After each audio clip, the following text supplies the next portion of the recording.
Em agosto de 1945, o mundo estava prestes a atravessar uma fronteira da qual não haveria retorno. Uma fronteira onde a guerra deixaria de ser apenas destruição em massa, para se tornar aniquilação instantânea.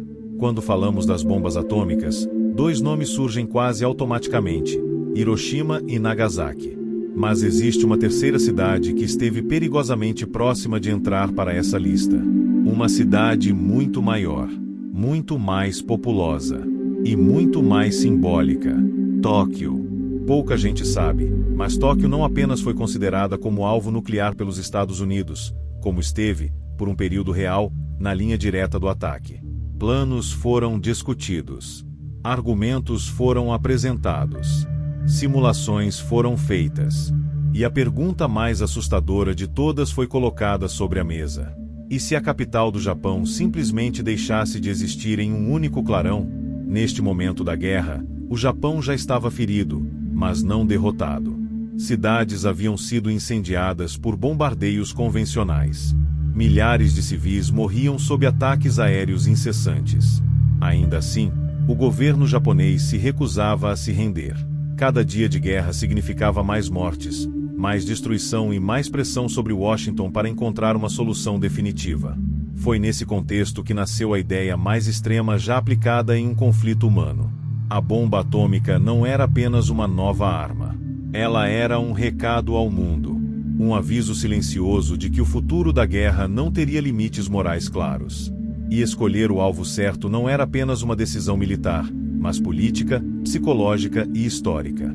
Tóquio representava tudo isso ao mesmo tempo.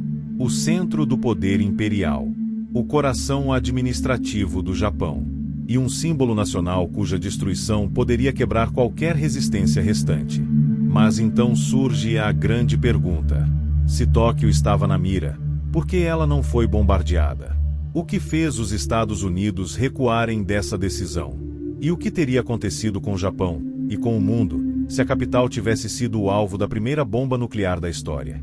Neste vídeo, você vai conhecer o plano que quase apagou Tóquio do mapa, os debates internos que dividiram cientistas e militares, e como uma escolha feita em silêncio mudou o curso da história moderna para sempre. Porque às vezes, o evento mais importante é aquele que quase aconteceu. Mas por que uma bomba nuclear se tornou necessária? Em meados de 1945, a guerra no Pacífico havia se transformado em um impasse sangrento. O Japão estava cercado, isolado economicamente e com sua marinha praticamente destruída. Ainda assim, não havia qualquer sinal concreto de rendição. Pelo contrário, cada batalha travada nas ilhas mostrava que o Império Japonês estava disposto a lutar até o último homem. As batalhas de Iwo Jima e Okinawa deixaram isso brutalmente claro. As perdas americanas foram altíssimas. As japonesas, ainda maiores. Soldados lutavam até a morte. Civis eram arrastados para o conflito. O conceito de rendição simplesmente não fazia parte da lógica estratégica japonesa naquele momento. Para os Estados Unidos, a conclusão era assustadora. Se pequenas ilhas custavam dezenas de milhares de vidas, o que aconteceria em uma invasão direta do arquipélago japonês? A resposta vinha acompanhada de números quase inimagináveis. Estimativas internas falavam em centenas de milhares de soldados aliados mortos. Algumas projeções mais pessimistas falavam em mais de 1 milhão de baixas somadas entre os dois lados. A operação planejada para essa invasão, conhecida como Operação Doufal, poderia se tornar a maior e mais sangrenta campanha da história. Era nesse cenário que a bomba atômica deixava de ser apenas um experimento científico e passava a ser vista como uma solução militar. Desde 1942, os Estados Unidos investiam recursos colossais no Projeto Manhattan. Cientistas sabiam que estavam criando algo sem precedentes. Militares sabiam que, se funcionasse, aquela arma poderia encerrar a guerra de uma vez. O dilema não era mais se a bomba seria usada, mas como e onde. E foi exatamente nesse ponto que a discussão sobre os alvos começou. O objetivo não era apenas destruir uma cidade. Era provocar um choque psicológico absoluto. Demonstrar um poder tão devastador que qualquer continuidade da guerra se tornaria impensável. Por isso, os alvos precisavam atender a critérios específicos: importância estratégica, impacto simbólico e condições adequadas para avaliar o efeito da explosão. Tóquio naturalmente surgiu nessas discussões. A capital concentrava centros administrativos, comunicações vitais e o próprio coração do regime imperial. Mais do que isso, Tóquio tinha um peso simbólico incomparável. Sua destruição não seria apenas militar. Seria existencial. Um golpe direto na ideia de continuidade do Estado japonês. Mas havia um paradoxo cruel. Tóquio já havia sido devastada por bombardeios convencionais. Em março de 1945, ataques incendiários mataram dezenas de milhares de civis e transformaram bairros inteiros em cinzas. Para alguns estrategistas, isso diminuía o valor científico da cidade como alvo nuclear. Para outros, tornava o golpe final ainda mais decisivo. Dentro do alto comando americano, a discussão se intensificava.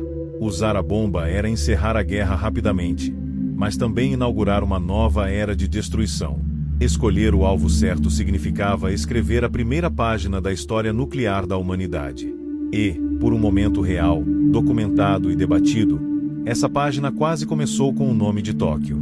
Na próxima parte, veremos como os critérios de escolha dos alvos foram definidos, porque algumas cidades foram preservadas de propósito, e o que exatamente salvou Tóquio de se tornar o primeiro alvo nuclear da história.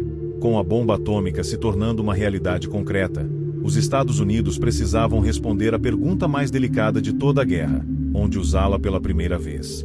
Para isso, foi criado um comitê específico de seleção de alvos, composto por militares, estrategistas e cientistas ligados ao Projeto Manhattan.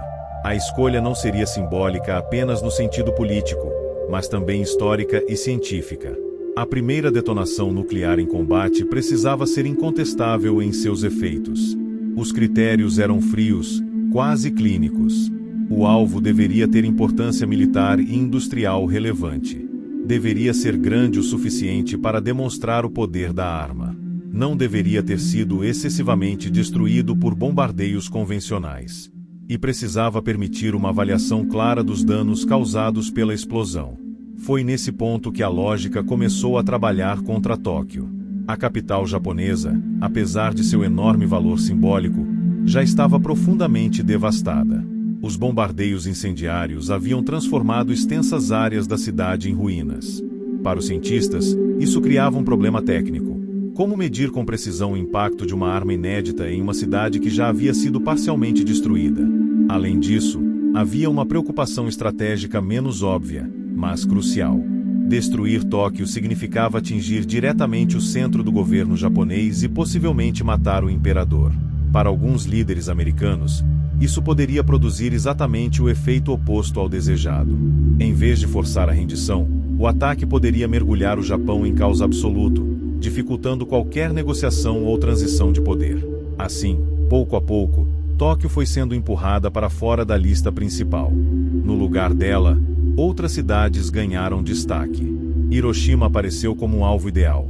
Importante centro militar, relativamente intacta e com geografia favorável para maximizar o impacto da explosão.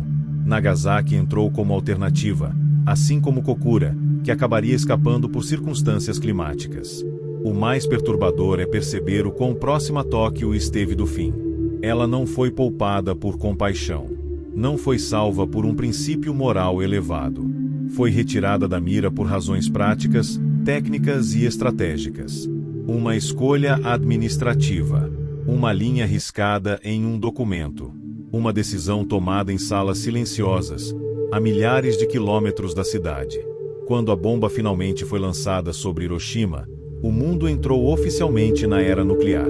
Mas o espectro de Tóquio permaneceu como um lembrete incômodo. A capital do Japão quase foi o primeiro exemplo do poder atômico. Na próxima e última parte, veremos o impacto dessa decisão, o que teria acontecido se Tóquio tivesse sido o alvo, e como esse quase se tornou um dos momentos mais assustadores da história moderna. Quando a bomba atômica caiu sobre Hiroshima, em 6 de agosto de 1945, o mundo entrou em uma nova era. 3 dias depois, Nagasaki confirmaria que aquilo não havia sido um evento isolado, mas o nascimento de uma nova forma de guerra. Mas, silenciosamente, havia uma terceira cidade pairando sobre essas decisões. Tóquio. Tóquio não foi salva por um gesto de humanidade repentino. não foi preservada por piedade ou compaixão. Ela sobreviveu porque, naquele momento específico da história, não era a melhor opção técnica. Já estava destruída demais para servir como vitrine do poder nuclear. Era politicamente complexa demais para garantir uma rendição ordenada. E simbolicamente importante demais para que seu desaparecimento não criasse consequências imprevisíveis. Essa constatação torna a história ainda mais perturbadora. A capital de um país, com milhões de civis, quase foi apagada do mapa não por ódio, mas por cálculo. Sua sobrevivência foi resultado de planilhas, relatórios e debates frios, conduzidos a milhares de quilômetros de distância. Se Tóquio tivesse sido o alvo, o Japão que conhecemos hoje talvez não existisse da mesma forma. O imperador poderia ter morrido. O Estado japonês poderia ter entrado em colapso total. A ocupação americana teria sido muito mais caótica. E o trauma coletivo teria atingido um nível difícil até mesmo de imaginar. A decisão de não atacar Tóquio moldou o pós-guerra. Ela permitiu uma rendição centralizada. Facilitou a reconstrução política. Preservou uma continuidade institucional mínima. E, paradoxalmente, ajudou a conter o próprio caos que a bomba havia inaugurado. Mas a lição mais inquietante dessa história não está no que aconteceu, e sim no que quase aconteceu. A era nuclear começou não apenas com explosões reais, mas com possibilidades aterradoras. E Tóquio se tornou um símbolo silencioso dessas possibilidades. Uma lembrança de que, em certos momentos, o destino de milhões pode depender de detalhes técnicos, condições climáticas ou da interpretação de um relatório. Hoje, quando olhamos para Tóquio como uma das maiores metrópoles do planeta, é difícil imaginar que ela esteve a um passo de desaparecer em um único clarão. E talvez seja exatamente por isso que essa história importa. Porque ela nos lembra que a linha entre o mundo que existe e o mundo que poderia ter existido é assustadoramente fina.